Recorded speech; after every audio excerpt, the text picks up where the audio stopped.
Morning students. आज हम English का लेसन 5 रीड करेंगे जिसका नाम है द लैंड ऑफ राइजिंग सन।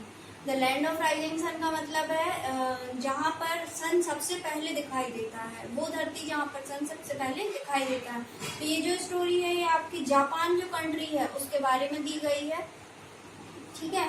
तो ये जो the land of rising sun है इसके बारे में ये स्टोरी दी गई है। तो इसमें अपन देखेंगे कि जो जापानीज होते हैं वो कैसे रहते हैं, कैसा इनका तरीका है रहने का और क्यों इसको the land of rising sun बोला जाता है। देखिए जो जापान है वो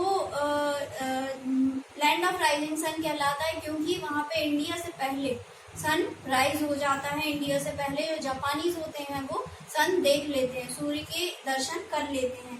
अगर हम एशिया के मैप में देखेंगे तो वहाँ पर 4 मेन आइलैंड है। ईस्ट कोस्ट में जहाँ से सन निकलता है वहाँ पर 4 मेन आइलैंड है और उसी आइलैंड में एक कंट्री बनती है, वो है जापान, ठीक है। तो जापान एक बहुत ही सुंदर कंट्री है। समटाइम्स जापान है सी स्टॉर्म्स, वहाँ पर देखिए कभी कभी वहाँ पर चक्रवात भी आते हैं, बहुत ज्यादा वहाँ पर अर्थक्वेक्स भी आते हैं। इसलिए वहाँ के लोग क्या करते हैं, बहुत ही लाइट वेटेड घर बनाते हैं। अपने यहाँ जैसे वहाँ पर घर नहीं बनाए जाते हैं ताकि अगर वो डिस्ट्रॉय हो जाए, अगर वो खत्म हो जाए अर्थक्वेक की वजह से, तो वो जल्दी से बना लिए जाए दोबारा, ठीक है। तो वो अपने घरों को इतना स्ट्रांग नहीं बनाते हैं कि वो अगर टूट भी जाए तो उनको ज्यादा नुकसान हो, ओके। और उन्होंने क्या सबसे ज्यादा जो उनकी पद्धति चली है वो उन्होंने चाइना से सीखी है। तो वहाँ के लोग जो हैं वो सबसे ज्यादा बुद्धिस्ट हैं, ठीक है। तो जो बुद्धिज्म है वो कहाँ से सीखा है उन्होंने, चाइना से। और देखिए वहाँ पर पुराने जमाने में वहाँ पर बहुत सारे वॉरियर लीडर्स थे। तो वॉरियर लीडर्स वो आगे चल के एम्परर बने, तो एम्परर्स को वो सबसे ज्यादा मानते हैं, सबसे ज्यादा रिस्पेक्ट करते हैं। जो जापानीज लोग हैं वो सबसे ज्यादा एम्परर्स की रिस्पेक्ट करते हैं। उसके बाद देखिए जब सेकेंड वर्ल्ड वॉर हुआ था, सेकेंड वर्ल्ड वॉर के बाद जापान इंडिया के जैसी, हमारी कंट्री के जैसी एक डेमोक्रेसी बन गई थी, ठीक है। तो वो जो जापान के एम्परर थे वो प्रेसिडेंट के जैसे ही माने जाते थे, लेकिन वो इलेक्ट नहीं होते थे, कभी उनके चुनाव नहीं होते थे। तो वहाँ के लोग जो हैं वो जैसे वेस्ट के लोग हैं वो सबसे पहले जापान आते थे और Japanese did not want to mix with them, और जापानीज जो होते थे वो उनको मिक्स नहीं करना चाहते थे, वो अपनी कंट्री को क्लोज रखना चाहते थे, मतलब ज्यादा इवॉल्व नहीं करना चाहते थे वो अपनी कंट्री को। और वो पुराने तरीके से जैसे उनके पूर्वज रहते थे वो वैसे ही रहना चाहते थे।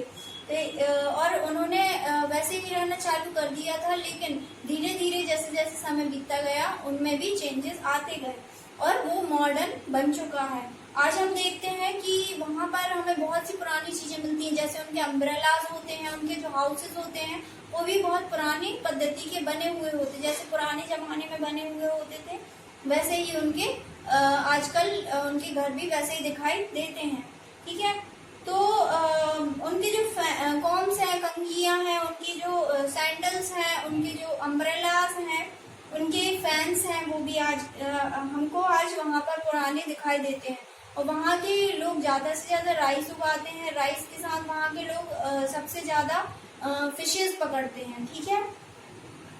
उसके बाद देखिए the Japanese are strong warlike people. जो जापानीज होते हैं वो वारलाइक पीपल मतलब हमेशा लड़ाई के लिए खड़े रहते हैं। अगर उनकी कंट्री पे कोई भी विपदा आती है, कोई भी उनकी कंट्री पे फाइटिंग की नौबत आती है, तो वो हमेशा अपनी कंट्री के लिए खड़े रहते हैं, वो हमेशा अपनी कंट्री के लिए लॉयल रहे हैं, ओके। तो वो अपनी कंट्री के लिए कुछ भी कर सकते हैं और वो ऑलमोस्ट सारी चीजें बना लेते हैं, उनसे ऐसी कोई चीज नहीं है जो ना बनती हो, ठीक है।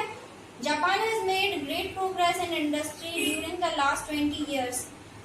वो उन्होंने क्या देखे, रेडियो सेट्स, कैमरास और बहुत बड़ी बड़ी शिप्स, ये पिछले 20 सालों से उन्होंने बहुत प्रगति की है इसमें और बहुत ज्यादा डेवलप हुई है ये इंडस्ट्रीज उनकी। The Japanese are good traders. Their things are sold everywhere in the world. They earn a lot of money. Japanese हैं वो बहुत अच्छे ट्रेडर्स हैं और उन्होंने अपनी ये इंडस्ट्रीज को बढ़ा के पूरे वर्ल्ड वाइड में, पूरे उनके जो सामान है वो पूरे वर्ल्ड में बेचे जाते हैं और इससे वो बहुत पैसा कमा और इंडियंस को भी जापान से बहुत ज़्यादा सीखने को मिलता है कि काम कैसे करना चाहिए, किस तरीके से करना चाहिए। We can also work hard and become rich like them, और हम भी वर्क हार्ड करके मतलब मेहनत करके हम उनके जैसे अमीर बन सकते हैं, उनकी जैसे अमीर कंट्री बन सकते हैं।